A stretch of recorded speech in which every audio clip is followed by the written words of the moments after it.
जय हिंद साथियों। तो आज हम यहाँ पे डिस्कस करेंगे बौद्ध धर्म और महात्मा बुद्ध के बारे में। काफ़ी सारी चीज़ें आज हम डिस्कस करेंगे, महात्मा बुद्ध के बारे में जानेंगे। और इसके साथ में 2 लेक्चर शायद इसमें बनेंगे 20-20 मिनट के, और इसमें से जो 1 डे कॉम्पिटिटिव एग्जाम के हिसाब से 2 लेक्चर में ख़त्म हो जाएगा।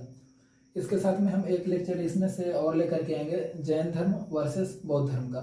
तो उसमें से हम काफ़ी सारी चीज़ें डिस्कस करेंगे। जैसे कई बार कन्फ्यूजन होता है, जैसे मान के चलिए पूछ दिया क्वेश्चन कि ईश्वर की मान्यता बौद्ध धर्म में है या जैन धर्म में है, आत्मा की मान्यता किस में है और पुनर्जन्म की मान्यता किस में है। तो ये सारी चीज़ें हम जब दोनों धर्मों को कंपेयर करके पढ़ेंगे तो उसमें से काफ़ी अच्छे से हमें क्लियर हो जाएंगे। तो काफ़ी कन्फ्यूजिंग जो चीज़ें होंगी तो उसको हम 1 लेक्चर, इसमें तीसरा लेक्चर लेकर के आएंगे जो बौद्ध धर्म वर्सेस जैन धर्म के हिसाब से करेंगे। उसमें से हमें ये तुलना नहीं करना है कि कौन सा अच्छा है, हमें ये तुलना करना है कि कौन सी चीज़ किस धर्म से संबंधित है। ठीक है, तो हम चलते हैं आगे, इसको डिस्कस करते हैं। देखिए, जो महात्मा बुद्ध हैं तो उन्हें एशिया का प्रकाश स्तंभ कहा जाता है। क्या कहा जाता है? एशिया का प्रकाश स्तंभ, एशिया का प्रकाश स्तंभ, एशिया का प्रकाश स्तंभ, इसको आपको याद रखना है, प्रकाश स्तंभ। ठीक है, लाइट ऑफ एशिया, एशिया का प्रकाश स्तंभ कहा जाता है। ठीक है, क्यों कहा जाता है?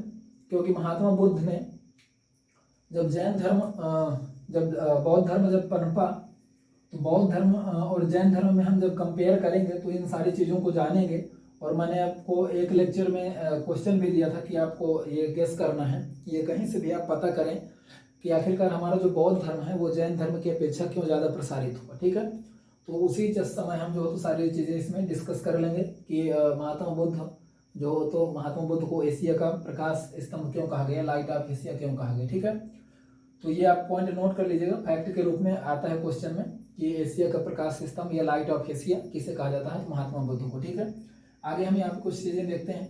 जैसे महात्मा बुद्ध का जन्म कब हुआ, फैक्चुअल नॉलेज है और यहाँ से 1 डे कॉम्पिटिटिव एग्जाम में क्वेश्चन आते हैं कई बार। ठीक है, जैसे देखते हैं यहाँ पे इनका जन्म कब हुआ, तो इनका जन्म हुआ 563 ईसा पूर्व में। कब हुआ? 563 ईसा पूर्व, 563 ईसा पूर्व में। कहाँ हुआ? लुम्बिनी में। कहाँ हुआ? लुम्बिनी में। ठीक है, कहाँ पर हुआ? लुम्बिनी में हुआ। ठीक है, कहाँ पर हुआ? लुम्बिनी में हुआ 563 ईसा पूर्व में। इनकी मृत्यु कब हुई?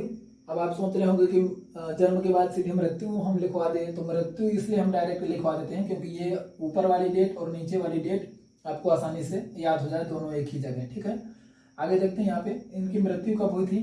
तो इनकी मृत्यु हुई थी 483 ईसा पूर्व में। कब हुई थी? 483 ईसा पूर्व में। ठीक है, 483 ईसा पूर्व में, 483 ईसा पूर्व में। कहाँ हुई थी? इनकी मृत्यु हुई थी कुशीनगर में। कहाँ हुई थी? कुशीनगर, कुशीनगर देवरिया यूपी, कुशीनगर देवरिया यूपी में इनकी मृत्यु हुई थी। ठीक है, तो आपको ये याद रखना है। ठीक है, और ये कैसे हुई थी इनकी मृत्यु? तो एक व्यक्ति था चुंद या चुंदू नाम का, इनके भोजन के साथ। ठीक है, चुंद के भोजन प्रसाद में। ठीक है, इसको भी आप थोड़ा सा याद रखेंगे। आगे देखते हैं, यदि इनकी माता की बात करें तो इनकी माता का क्या नाम था? इनकी माता का नाम था माया देवी। आप ये फैक्ट याद कर लीजिए या तो आप नोट कर लीजिए किसी भी रफ कॉपी में। ठीक है, बाकी मैं ये इसी हिसाब से पढ़ा रहा हूँ कि डिटेल से, मैं इस उम्मीद से पढ़ा रहा हूँ कि आप पहले इसे डिटेल से, थ्योरेटिकल जो नॉलेज है तो उसको आप पढ़ चुके होंगे। केवल फैक्चुअल जो नॉलेज है जो हमें एग्जाम के पॉइंट ऑफ व्यू से इंपॉर्टेंट है, जो बार बार आते हैं, उन्हें हमें पढ़ना है। ठीक है, आगे देखते हैं यहाँ पे माता की बात करें तो इनकी माता का क्या नाम था? माया देवी। क्या नाम था? माया देवी। क्या नाम था? माया देवी। ठीक है, बचपन में जब महात्मा बुद्ध छोटे थे तो बचपन में ही इनकी माता की मृत्यु हो गई थी। जब इनका बचपना था महात्मा बुद्ध जी का तो तभी इनकी माता जी का देहांत हो गया था। इनके पिता का क्या नाम था? तो इनके पिता का नाम था शुद्धोधन। क्या नाम था? शुद्धोधन नाम था। इनके पिता का नाम था शुद्धोधन। ठीक है, इनकी जो मौसी है जिन्होंने इनका लालन पालन किया उनका क्या नाम था? प्रजापति। क्या नाम था? प्रजापति, प्रजापति गौतमी। ठीक है, प्रजापति गौतमी नाम था इनकी मौसी का जिन्होंने लालन पालन किया सिद्धार्थ का। ठीक है, पत्नी की बात करें तो इनकी पत्नी का क्या नाम था? यशोधरा नाम था। क्या नाम था? यशोधरा नाम था। क्या नाम था? यशोधरा नाम था। आगे यदि हम बात करें पुत्र की, तो इनके पुत्र का क्या नाम था? राहुल नाम था। क्या नाम था? राहुल नाम था। यहाँ तक हमारा जो पत्नी, मौसी, पिता, माता पिता, ये सारे जो क्वेश्चन कई बार बनते हैं ये हमने देख लिए। ठीक है, पुत्र राहुल ये आपको याद रखना है। इसके आगे हम कुछ अभी डिस्कस करते हैं। कहते हैं कि जब इनका जन्म हुआ था तो जब जन्म कुंडली बनाई गई तो पंडित जी ने कहा कि या तो ये एक प्रतापी राजा बनेंगे और या तो एक सन्यासी बनेंगे। तो इनके पिताजी ने प्रयास किया, उन्होंने, महात्मा ने ये भी बताया जिन्होंने इनकी कुंडली बनाई कि यदि ये वैराग्य के मार्ग पर चलेंगे तो ये क्या बनेंगे? संत बन जाएंगे। ठीक है, तो इनको ऐसी चीजों से दूर रखना है जो इन्हें वैराग्य के मार्ग के लिए अग्रसर करे। तो इनके पिताजी ने क्या किया, पूरे राजमहल में, जो इनका राजमहल था, वैसे बहुत बड़े प्रांत के राजा नहीं थे, ठीक है, एक रियासत थी इनके पिताजी की। ठीक है, तो उस रियासत में उन्होंने पूरी व्यवस्था की कि इन्हें हर प्रकार की सुख सुविधा का अनुभव हो, किसी प्रकार की कोई कमी महसूस ना हो, ताकि ये वैराग्य की भावनाओं को त्याग दें। ठीक है, तो आगे देखते हैं यहाँ पे क्या होता है कि एक बार ये बाहर निकले, कौन? सिद्धार्थ बाहर निकले महल से अपने, और इन्होंने महल के बाहर जाते हुए अपने सारथी के साथ जब गए तो इन्होंने 4 दृश्य देखे। क्या दृश्य देखे? पहला दृश्य इन्होंने क्या देखा कि एक बूढ़ा व्यक्ति है। कौन सा? बूढ़ा व्यक्ति। ठीक है, क्या है? बूढ़ा व्यक्ति है। अब इन्होंने अपने सारथी से कुछ क्वेश्चन किए कि ये कौन है, तो उन्होंने जवाब दिया कि ये बूढ़ा व्यक्ति है। फिर उन्होंने पूछा कि ये बूढ़ा व्यक्ति क्यों है, तो फिर उनके सारथी ने बताया कि हर व्यक्ति बूढ़ा एक दिन होता है। ठीक है, अगला व्यक्ति इन्होंने क्या देखा? एक बीमार व्यक्ति देखा। तो बीमार व्यक्ति के बारे में विभिन्न उन्होंने ऐसा ही क्वेश्चन किया, तो उन्होंने बताया कि हर व्यक्ति बीमार हो सकता है। फिर उन्होंने क्या देखा? एक शव देखा, और शव को ले जाते हुए लोगों को जब देखा तो उन्होंने उसके बारे में भी पूछा। तो सारथी ने क्या कहा कि हर व्यक्ति की एक दिन मृत्यु होती है। ठीक है, आगे यदि इन्होंने चौथा दृश्य कौन सा देखा? इन्होंने चौथा दृश्य देखा कि एक सन्यासी। कौन थे? सन्यासी थे, और सन्यासी ध्यान मग्न थे। तो जब इन्होंने सन्यासी के बारे में पूछा तो अब उनके सारथी ने बोला कि दुनिया के सभी प्राणियों में यदि देखें तो सबसे ज्यादा खुश कौन है? सन्यासी है। तब फिर जो तो सिद्धार्थ का यहाँ से मन विक्षुब्ध होता है और वो सन्यासी बनने के मार्ग पे निकल पड़ते हैं। ठीक है, तो यहाँ से आपको याद रखना है, थोड़ा सा ये क्वेश्चन में आ जाता है।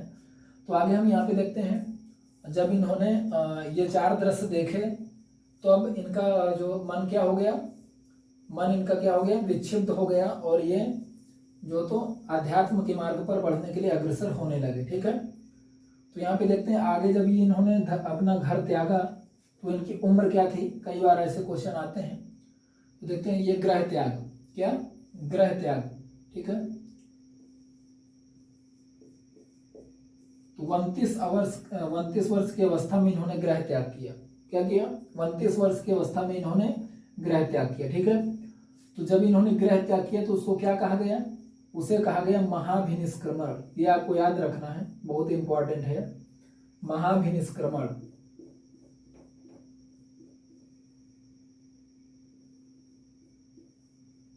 मैं एक बार कैमरे में देख लेता हूं ये दिख रहा है कि नहीं। दिख रहा है, शाइनिंग है थोड़ा सा ऊपर। महाभिनिष्क्रमण कहा गया। तो यहां से क्वेश्चन आता है, तो ऐसे 3 पॉइंट है, मैं तीनों को यहीं पे डिस्कस करवा देता हूं। जब इन्होंने ग्रह त्याग किया तो महाभिनिष्क्रमण कहा गया। ठीक है, जब इनको ज्ञान की प्राप्ति हुई, क्या हुई? ज्ञान की प्राप्ति हुई।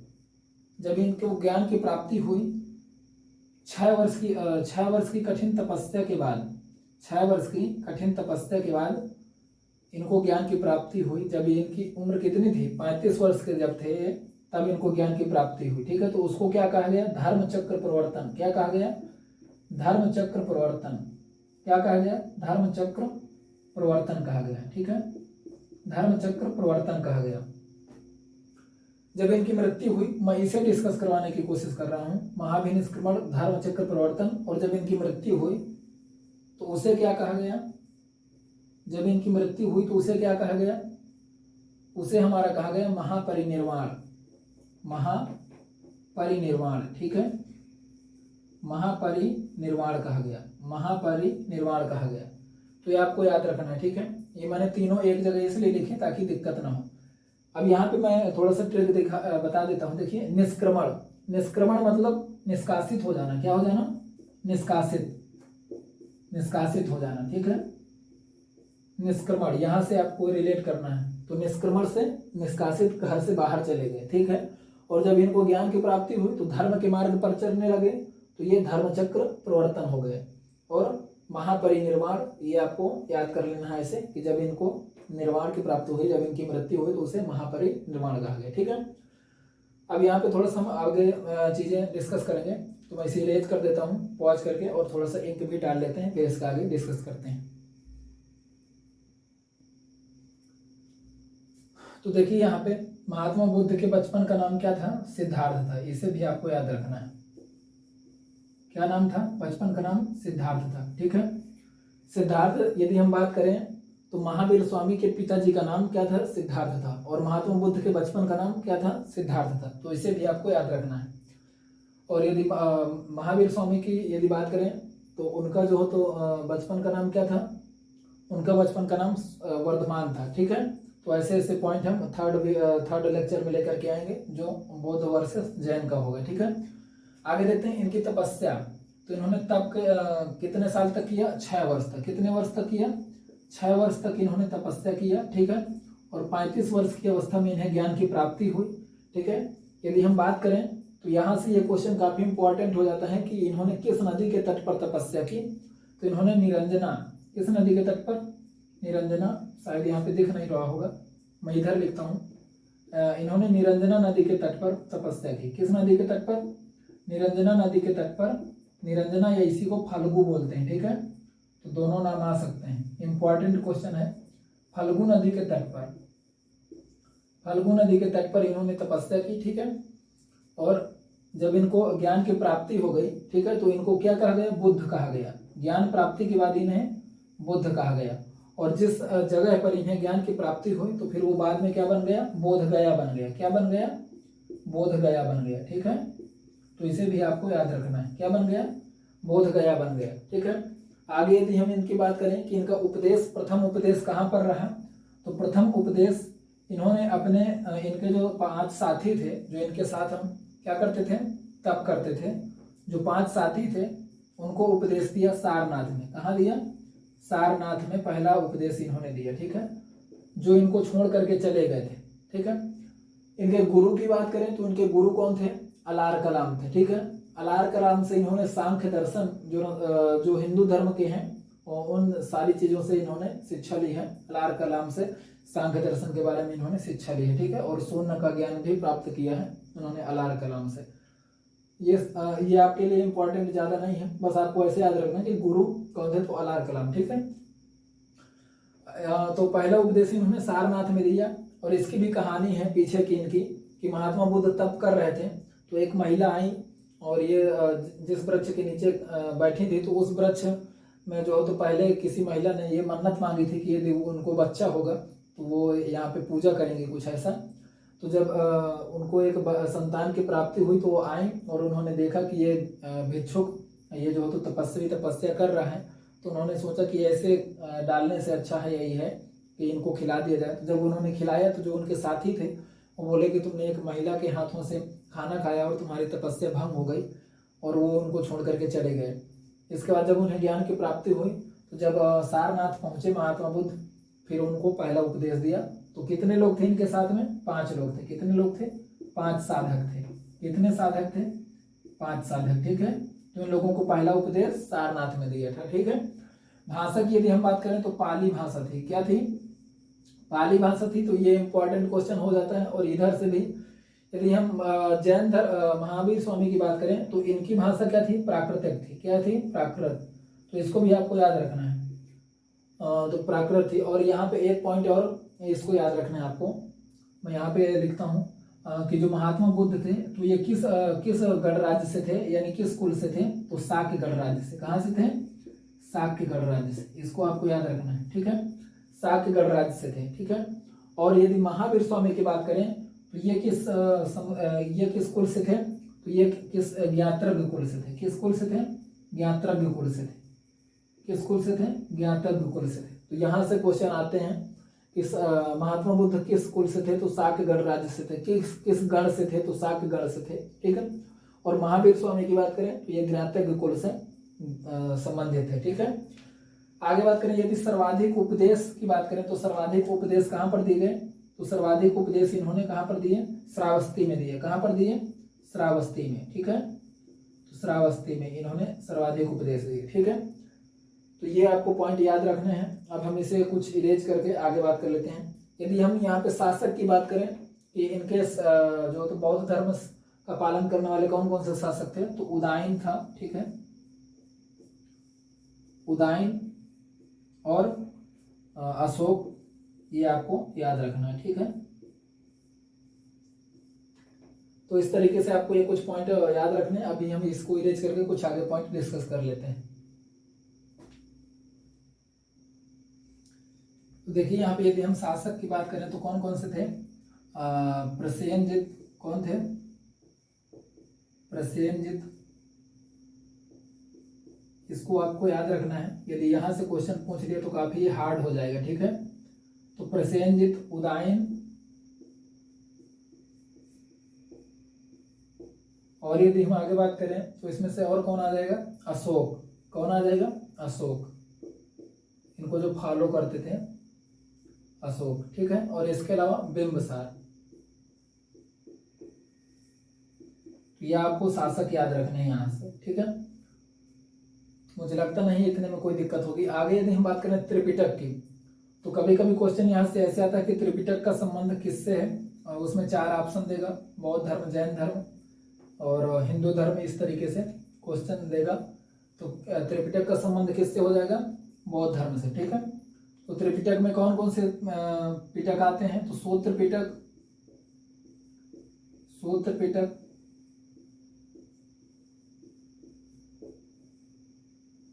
विनय पिटक, कौन सा? विनय पिटक। और यदि हम तीसरे की बात करें तो हमारे पास आ जाएगा अभिधम्म पिटक, ठीक, अभिधम्म पिटक। तो इनको आपको याद रखना है, अभिधम्म पिटक, ठीक है। यदि हम इसमें बात करें विनय पिटक की तो विनय पिटक में यहाँ पर क्या दिया गया है? यहाँ पर जो संघ के भिक्षु और भिक्षुणी हैं, आपको ऐसे याद रख लेना है कि जो संघ के भिक्षु और भिक्षुणी हैं तो उनके लिए नियमावली विनय पिटक में दी गई है, ठीक है। इसको नियमावली, क्या? नियमावली, नियमावली दी गई है, ठीक है। संघ के भिक्षु और भिक्षुणियों के लिए नियमावली दी गई है, ठीक है। तो इसको आपको याद रख लेना है। आगे यदि हम बात करें तो यहाँ पे बौद्ध संघ,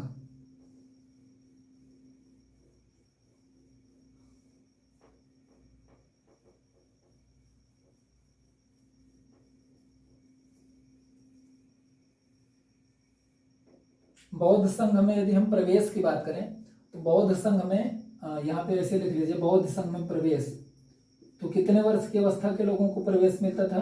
15 वर्ष की। यहाँ से क्वेश्चन आ चुका है, ठीक है। तो इसको आपको याद रख लेना है। 15 वर्ष की अवस्था, कम से कम न्यूनतम अवस्था कितनी होनी चाहिए? 15 वर्ष की अवस्था। तो ये यहाँ से आपको ये भी याद रख लेना, ठीक है। और यहाँ पे यदि बौद्ध संघ में बात करें तो यहाँ पे बौद्ध संघ में स्त्रियों को प्रवेश की आज्ञा थी, ठीक है ना। स्त्रियों को भी आज्ञा थी, यहाँ से आपको ये याद रख लेना है। त्रिरत्न की बात करें तो यहाँ पे कौन कौन सा हो जाएगा? बुद्ध, संघ, धम्म। क्या हो जाएगा? बुद्ध, संघ और धम्म।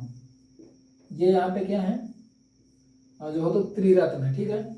इनके बारे में कल हम डिटेल से डिस्कस करेंगे आज का, क्योंकि जो हो तो 20-25 मिनट का होने वाला है लेक्चर। यहाँ पे यदि हम बात करें धार्मिक जुलूस, तो धार्मिक जुलूस पहली बार यदि किसने निकाला तो ये किसको माना जाता है? अपने महात्मा बुद्ध को माना जाता है, ठीक है। महात्मा बुद्ध के बारे में माना जाता है कि धार्मिक जुलूस की शुरुआत किन्होंने की? तो महात्मा बुद्ध ने की, ठीक है। तो इस तरीके से आपको ये चीजें याद कर लेना है। तो यहाँ पे क्यों पॉइंट आप आज और देख सकते हैं कि जैसे हम इनका जन्म वैशाख जो पूर्णिमा है ना, तो यहाँ पे वैशाख की पूर्णिमा, वैशाख की पूर्णिमा। इनका जन्म और मृत्यु, जन्म मृत्यु, जन्म और ज्ञान की प्राप्ति, ज्ञान की प्राप्ति और मृत्यु तीनों वैशाख पूर्णिमा में हुई है, ये आपको याद रख लेना, ठीक है। तो इतना हमने आज किया। इसके बाद कल हम करेंगे जो 15-20 मिनट का होगा लगभग, और इसके बाद फिर बौद्ध धर्म खत्म हो जाएगा। फिर हम 10 मिनट का एक छोटा सा लेक्चर लेकर के आएंगे जिसमें बौद्ध और वर्सेस महावीर स्वामी के बारे में, और उसमें कुछ चीज़ें डिस्कस करेंगे जो कन्फ्यूजिंग लगती हैं, तो उसमें से इजीली तैयार हो जाएंगे। तो आज के लिए इतना ही रखते हैं। जय हिंद।